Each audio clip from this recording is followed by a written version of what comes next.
नमस्कार दोस्तों, आज हम बात करेंगे किसी भी कंट्री में तब वॉर स्टार्ट होती है तो उसकी पर डे कॉस्ट क्या पड़ती है और वो कौन सी ऐसे इक्विपमेंट होते हैं या ऐसी प्राइमरी रिक्वायरमेंट होती है फोर्स के लिए। क्योंकि हम आर्मी की बात करें या दोस्तों हमारे अपने देश में हो या कहीं वॉर बाहर लड़ने गई हो, खाने पीने से रिलेटेड तो उनको हमेशा चाहिए। इंसान तभी कुछ करता है जब तक उसके पेट में या उसके शरीर में ताकत रहती है।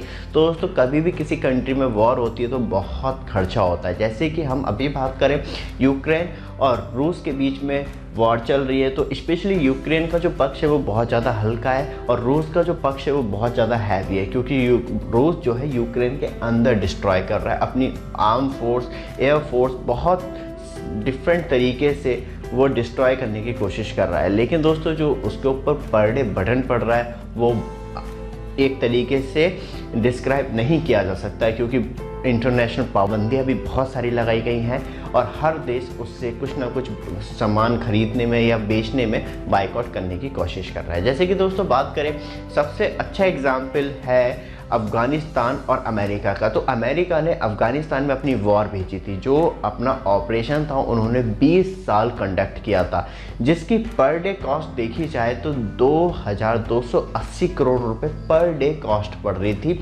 उस ऑपरेशन को, वॉर को कंडक्ट करने में। दूसरी चीज़ ये दोस्तों कि उसे 20 साल तक कंटिन्यू रखा गया, जिसका जो बजट था वो 171 लाख 49,890 करोड़ रुपए इसका टोटल 20 साल में खर्चा आया था। क्योंकि दोस्तों खर्चा किस हिसाब से आया, क्योंकि ये तो सब कुछ अंडर गवर्नमेंट होता है। तो दोस्तों ऐसा नहीं है, कंडक्ट तब कोई भी फोर्स कहीं लगी हुई है तो गवर्नमेंट पूरी तरीके से सप्लाई प्रोवाइड नहीं करवा सकती। बात करें फोर्स भी किसी भी तरीके से हर कोई चीज़ प्रोवाइड नहीं करवाई जा सकती।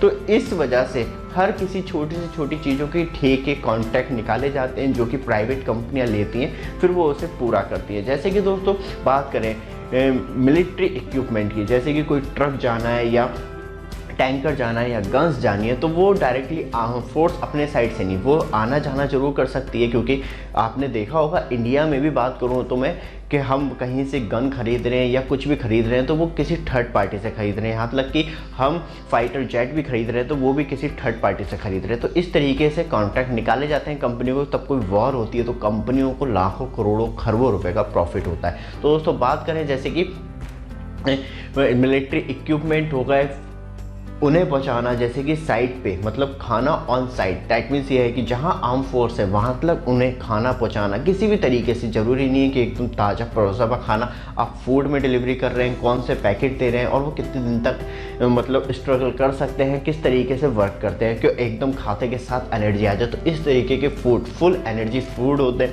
डीजल पेट्रोल हो गया, कोई भी कंट्री में किसी भी तरीके से वॉर अटैक कर रही है दूसरी कंट्री के, तो क्या करते हैं, जो जैसे कि यूक्रेन के, वो पेट्रोल डीजल उनकी जो रिक्वायरमेंट है वो बेसिक रिक्वायरमेंट को ख़त्म कर देंगे पहले, जहाँ पे वो आर्म फोर्स आना चाह रही है। क्योंकि आपको कैरी करके लेके आना पड़ेगा, फिर आप किस तरीके से पहुँचा रहे हैं ये एक तरीके से कॉन्ट्रैक्ट बेस हो जाता है। Medical facility most important part war के अंदर, कि आप इंजर्ड हो रहे हैं या किसी भी तरीके से वहाँ से रेस्क्यू ऑपरेशन कैसे होगा, तो वो भी कहीं ना कहीं जो पार्ट होता है वो एक तरीके से थर्ड पार्टी कंपनी का हो जाता है।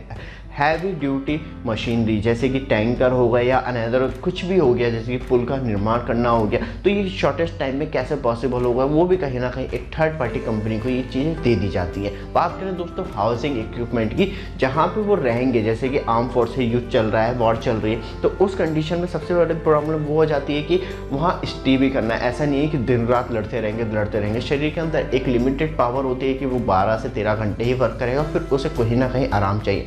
तो वो ऐसी फैसिलिटी कैसे प्रोवाइड करवाएंगे छोटी सी जगह में, और जहाँ पे जगह मिले वहाँ पे, तो वो भी कहीं ना कहीं कॉन्ट्रैक्ट बेस पहले से डिज़ाइन कर लिए जाते हैं। तो दोस्तों पर डे कॉस्ट, क्योंकि आज की डेट में बात करें रूस के, ज़्यादातर सारी चीज़ों की पाबंदी है, उनका जो करेंसी वो इतना डाउन आ चुका है कि वो खुद नहीं मतलब एक तरीके से अंदाज़ा लगा पा रहे हैं कि इस वॉर को ख़त्म होने के बाद जैसे कि पहले कंडीशन थी उस कंडीशन को लौटने में कितना टाइम लगेगा या कितने साल लगेंगे।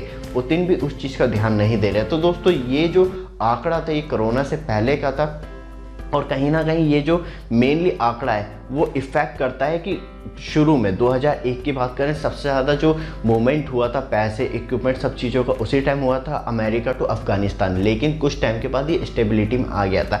लेकिन इस टाइम बात करें तो कहीं ना कहीं जो यूक्रेन और रूस का जो पर डे वॉर का खर्चा आ रहा होगा, वो लमसम जो आ रहा होगा दोस्तों 10,000 से लेके 12,000 करोड़ रुपए पर डे का खर्चा। क्योंकि ये आर्मी इक्विपमेंट होते हैं, आर्मी फोर्स भेजी जाती है, आप सैलरी किसी की नहीं काट सकते ड्यूरिंग दी वॉर, और घर वालों को पैसा भी देना होता है, और किसी की जान चली जाए तो वहाँ पे भी उन्हें एक तरीके का कंपनसेशन देना पड़ता है। मतलब आर्मी फोर्स की किसी की भी डेथ होती है तो उस दौरान। तो दोस्तों पर डे का जो खर्चा है लमसम 10,000 करोड़ के आसपास देखने के लिए मिलेगा। तो दोस्तों ये वीडियो आपको इन्फॉर्मेटिव लगी हो तो चैनल को सब्सक्राइब, वीडियो को लाइक जरूर कीजिएगा। धन्यवाद दोस्तों।